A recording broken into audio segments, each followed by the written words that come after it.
Welcome friends, welcome. সকলকে স্বাগত পূজা special চ্যানেলে একটি নতুন বছরে নতুন ভিডিও নিয়ে। আশা করি তোমরা সবাই ভালো আছো। নতুন বছর সবার শুভ কাটুক, ভালো কাটুক এই কামনা করি। সকলকে জানাই হ্যাপি নিউ ইয়ার। আজকের থেকে শুরু হলো একটি নতুন বছর 2025। এই নতুন বছরে আমরা শ্রীকৃষ্ণের নাম নিয়ে আজকে এই ভিডিও শুরু করব এবং সারা জীবন এই কৃষ্ণ নাম নিয়েই এগিয়ে যাব এই প্রতিজ্ঞা রাখি সকলের কাছে এবং ভগবান শ্রীকৃষ্ণের কাছে। শুরু করছি আজকের ভিডিও।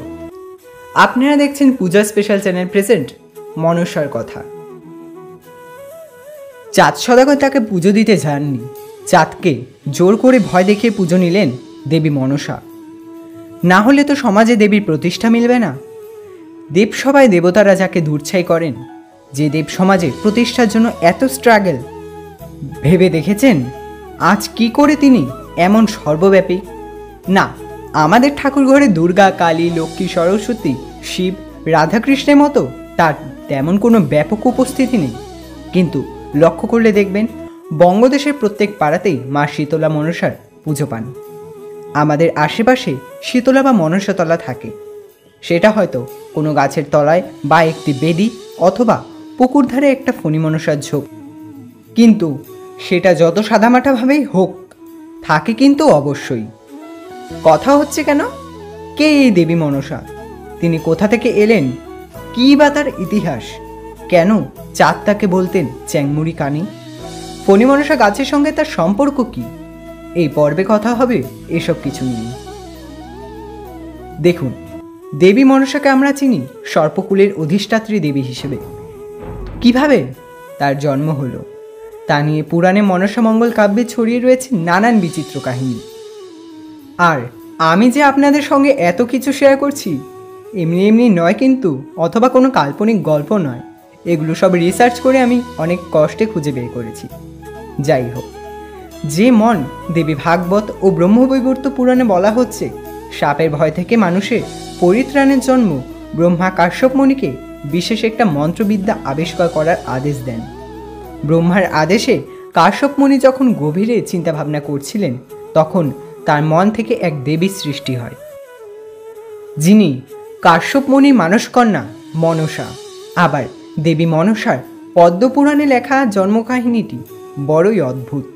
সেখানে লেখা আছে, একবার মহাদেব কৈলাসে যাওয়ার পথে যখন কালীদহের তীরে বিশ্রাম করছিল, সেই সময় পার্বতীর তৈরি পুষ্পকরণে অপূর্ব শোভা তার চোখের সামনে ভেসে ওঠে। তাই দেখে মুগ্ধ হন মহাদেব। ঠিক সেই মুহূর্তে স্ত্রী পার্বতীকে মনে পড়লে শিবের বীর্যস্খলন হয়, সেই একটি পদ্ম পাতার উপর। পদ্মের নল বেয়ে যা পৌঁছয় পাতালে বাসুকীর রাজ্যে, শিবের সেই ঔরসেই মনসার জন্ম। পাতাল রাজ বাসুকী মনসাকে লালন পালন করে বড় করে তোলে। এরপর একটা সময় যুবতী মানসকন্যাকে দেখে শিব তাকে কামনা করে বসে। তখন বাসুকী মনসার পরিচয় দিলে শিব নিদস্ত হন এবং নিজের ভুল বুঝতে পেরে অনুশোচনায় মনসাকে কৈলাসে নিয়ে আসেন। কিন্তু চণ্ডী বা পার্বতীকে তিনি কিছু বলেননি। মনসাকে তার সতীন ভেবে চণ্ডী মনসার একটি চোখ নষ্ট করে দেয়। এরপর কৈলাসে থাকলে মনসার বিপদ হতে পারে ভেবে শিব মনসাকে নেতা ধোপানি আশ্রয়ে রেখে আসে। তারপর মনসার বিয়ে হয় ঋষি জরৎকালুর সঙ্গে। তাদের একটি পুত্রও হয় যার নাম আস্তিক। কিন্তু একদিন সামান্য কারণে ঋষি জরৎকালু মনসাকে পরিত্যাগ করে। যে মনসা জন্ম থেকে পরিত্যক্ত, লাঞ্ছিত, জীবনে প্রতি পদে পদে অপমানিত এক নারী, সমাজে প্রতিষ্ঠা পাওয়ার জন্য যার এত লড়াই, এত স্ট্রাগল, স্বাভাবিকভাবেই তো সাধারণ মানুষ একাত্মবোধ করবেই, করেনও তাই। মনসা চাঁদ সদাগরের গল্পে আজ আর গেলাম না, সে গল্প আপনারা সকলেই মোটামুটি জানেন। আর মনসার জন্মবৃত্তান্ত, প্রতিষ্ঠা পাওয়া আলাদা আলাদা কবিদের লেখায় এগুলো আলাদা আলাদা কাহিনী নানা রকমভাবে গড়ে ওঠে এবং উঠেছেও তাই। সেগুলো কেউ কেউ শুনে থাকতে পারেন, কিন্তু সত্যি কি এটা মনসার প্রকৃত পরিচয়? মনসা আসলে কে? কবে থেকে তার বাংলায় পুজো হচ্ছে? সেই প্রসঙ্গে একদল গবেষক বললেন যে মনসা কোনো বৈদিক যুগের প্রাচীন কোনো দেবী নন। কারণ বেদ বা মহাভারতে দেবী মনসার তেমন কোনো উল্লেখ পাওয়া যায়নি। একাদশ দ্বাদশ শতক থেকেই দেবীর প্রচলন শুরু, অর্থাৎ সেটা খুব জোর 1000 বছর আগে। আর দক্ষিণ ভারতে মৌসাম্মা, নাগাম্মা, মোদাম্মা প্রভৃতি সর্পদেবীর আরাধনার সঙ্গে এই দেবীর সাহচর্য রয়েছে। তাই আমাদের অনুমান দক্ষিণ ভারত থেকে আসা সেন রাজারাই মনসা পুজোকে বাংলায় এনেছেন এবং তাদের সঙ্গে মনসা পুজো বাংলায় এসেছে। এ বক্তব্য কিন্তু সঠিক নয়। পৃথিবীর সর্বপ্রাচীন সভ্যতায় সাপের উপাসনার একটা ধারা দেখা যায়। সেটা মিশরেও যেমন ছিল, আমাদের হরপ্পাতেও ছিল। মনসা পুজো লুকায়ত দেবী, মানুষের দেবী। এখনও রাঢ়বঙ্গে প্রধান দেবী কিন্তু মনসা। আমরা চোখে দেখতে পাই না ঠিকই, কিন্তু একটু খোঁজ নিলেই বুঝতে পারবেন 25টি বছর আগেও দুই বাংলায় প্রতি বছর শ্রাবণ মাসে বাড়িতে বাড়িতে পাড়ায় পাড়ায় মনসা পুজো হতো, বলি দেওয়া হতো, চড়কের মতো ঝাপান হতো। কয়েকদিন ধরে চলতো পুজো, আচার, মেলা ইত্যাদি। তাই মনসার বিচরণ মানুষের মনে। এই কারণেই প্রাচীন মন্দির বা মূর্তিতে দেবী মনসাকে পাবেন না, কিন্তু চিহ্ন রয়েছে। দেবাদিদেবের গলায় ঝুলেই থাকেন সর্বদা একটি সাপ, আর ভগবান শ্রী বিষ্ণুর অধিষ্ঠানিত নাগ বাসুকির ওপরে। পুরাণ মতে সেই বাসুকি নাগই ধারণ করে আছেন এই পৃথিবীকে। মহাভারতও নাগেদের একটা বিশেষ বড় ভূমিকা আছে। এছাড়াও বলরাম স্বয়ং বাসুকির অবতার। এর পাশাপাশি প্রত্যক্ষ প্রমাণ চাইলে আমরা হরপ্পার শিলে চন্দ্রকেতুগড়ের সভ্যতার নিদর্শনে সর্প সংস্কৃতির নমুনা বিভিন্নভাবে পাব। দেবী মনসার জাঙ্গলির প্রচুর মূর্তি পাওয়া যাচ্ছে পাল আমল থেকেই। সেনরাই যদি মনসাকে নিয়ে আসবে, তবে দক্ষিণ ভারত থেকে যদি তিনি এসে থাকেন, তাহলে পাল যুগে মনসার এত মূর্তি কিভাবে এলো? দক্ষিণ ভারত থেকে নাগ উপাসনা এ বঙ্গে আসেনি, কিন্তু মিল রয়েছে। কারণ দক্ষিণ ভারতের দ্রাবড় সংস্কৃতির ধারাটি এখনও বহমান, যার বয়ে আসছে হরপ্পা সিন্ধু সময় থেকে। আমাদের বাংলাতেও সেই ধারাতেই মনসার আরাধনা করা হয়। ওই যে বললাম, তিনি মানুষের দেবী, তার স্থান মানুষের মনে। তাই নতুন করে তার প্রতিষ্ঠা বা পুজোর প্রয়োজন পড়ে না। না হলে এবার প্রশ্ন হবে, কেন তবে মনসা পুজোর জন্য দেবীকে এই লড়াইটা লড়তে হলো বা স্ট্রাগলটা করতে হলো? কেন মনসার কাহিনী এগুলো এরকম? আর কেনই বা তাকে চ্যাংমুড়ি কানি বলে হেয় করা হয়?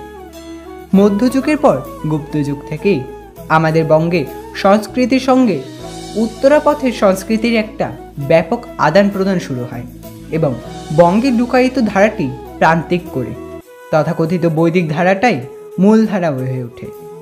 ওই যে রাজনীতিতে যেমনটা হয় না, লালদের সরিয়ে নীলরা ক্ষমতায় এলে তখন নীলরাই প্রধান হয়ে ওঠে আর লালরা সেটিয়ে যায়, ওই রকমই। আবার পাল যুগের পর সেন যুগে ঠিক একই রকমের ঘটনা ঘটে। সেন যুগে ব্রাহ্মণ ও তন্ত্র, বৌদ্ধ, জৈন লুকায়িত এই ধারাগুলোকে কোণঠাসা করে দেয়। এর মধ্যে বৌদ্ধ ধর্মের সাথে লুকায়িত ধর্ম আচার মিলিয়ে মিশিয়ে বেশ জটিল হয়ে ওঠে, কিন্তু সেটাও প্রান্তিকই হয়ে থাকে। তাই প্রান্তজনের দেবী মনসাও প্রান্তিকই হবে। কিন্তু তুর্কি আক্রমণের পর যখন হিন্দু সমাজে ভাঙন ধরে, তখন উচ্চবর্ণ বুঝতে পারে এখন চাই একতা, চাই ওই প্রান্তজনদের। তাই এককালে রামায়ণ মহাভারত তাদের অস্পৃশ্য ছিল, তাদের সাধারণ ভাষাতেই অনুবাদ করা হয় এবং সেই সময় থেকেই লুকায়িত দেবদেবীরা বৈদিক ও ব্রাহ্মণবাদের মূল দেবদেবীদের সঙ্গে সম্পর্কিত হয়ে যায়।